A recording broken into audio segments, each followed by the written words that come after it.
মধ্যপ্রাচ্যের নতুন সামরিক সমীকরণের ইঙ্গিত দিয়েছে ইরান। দেশটি সৌদি আরব, তুরস্ক ও পাকিস্তানকে সঙ্গে নিয়ে একটি ইসলামিক সেনাবাহিনী গঠনের প্রস্তাব দিয়েছে।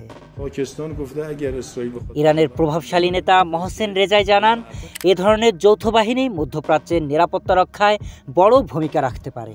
ইরান বলছে, মুসলিম দেশগুলোর ঐক্য ও আত্মরক্ষার স্বার্থেই এই পদক্ষেপের কথা ভাবা হচ্ছে। তবে বিশ্লেষকরা মনে করছেন, এতে মধ্যপ্রাচ্যের ক্ষমতার ভারসাম্যে নতুন পরিবর্তন আসতে পারে এবং সংঘাত আরও জটিল হতে পারে। এরই মধ্যে ইরান থেকে আবারও ইসরায়েলের হাইফা ও তেল আবিব শহরে ক্রুজ ক্ষেপণাস্ত্র চালানো হয়েছে।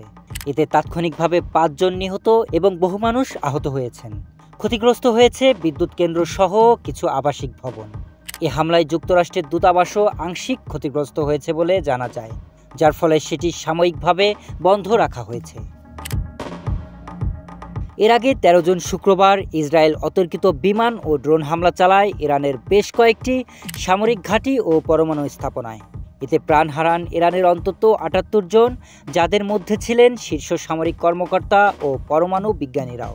এর জেরে ইরান শুরু করে পাল্টা প্রতিশোধ।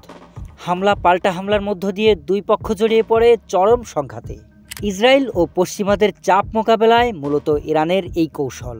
তবে সৌদি, পাকিস্তান ও তুরস্ককে নিয়ে ইরান যদি সত্যিই সমন্বিত সেনাবাহিনী গঠন করতে পারে, তবে সেটা হতে পারে মুসলিম বিশ্বের সার্বভৌমত্বের জন্য রক্ষা কবচ।